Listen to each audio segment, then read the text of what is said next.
Hi guys! Samahan niyo ulit kami sa isa namang lamang serye sa aming buhay. Magluluto tayo ng pork humba. I don't know kung pork humba tawag dito. Yan. Meron akong banana blossom. Kung napapansin niyo pag nagluluto ko, lagi ako may sili. Mahilig kasi kami sa maanghang ng jowa ko. Okay. Let's start! Yan. Magpapainit na tayo ngayon ng mantika. Ngayon, ang una ko ilalagay ay yung sili. Yan. Para kumagat agad yung anghang. Tapos, lagay namin natin yung sibuyas. Saka natin lalagay yung bawang. Lagyan natin yung maraming bawang. Kasi masarap ang maraming bawang. Okay? Ngayon naman, ilalagay na natin yung baboy. Ayan. Oops.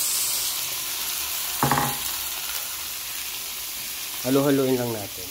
Siyempre, papatay ko muna yung video kasi mahirap haluin. O kaya, nahalo ka na ha. Lalagyan na natin siya ng paminta. Maraming paminta kagaya ko. Ayan. Haluin ko na ulit ha. Yan, nahalo ko na. Ngayon, tatakpan na muna natin. Hayaan na muna natin siya magwisik-wisik dyan. Okay? Balikan natin mamaya. Ngayon, sisimulan ko na siya timplahan. Lagyan natin siya ng toyo. Okay na yon.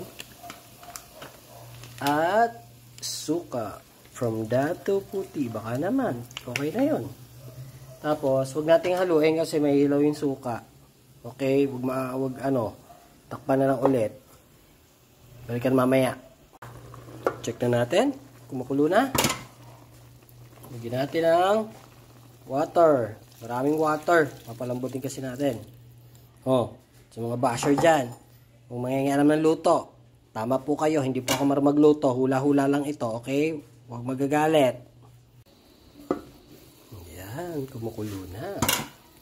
Ngayon, siguro, pwede na siguro lagay yung bulaklak ng saging. Banana blossom. Ayan. Nilagyan ko na pala ito ng pork cubes kanina. Hindi ko na yung pinakita.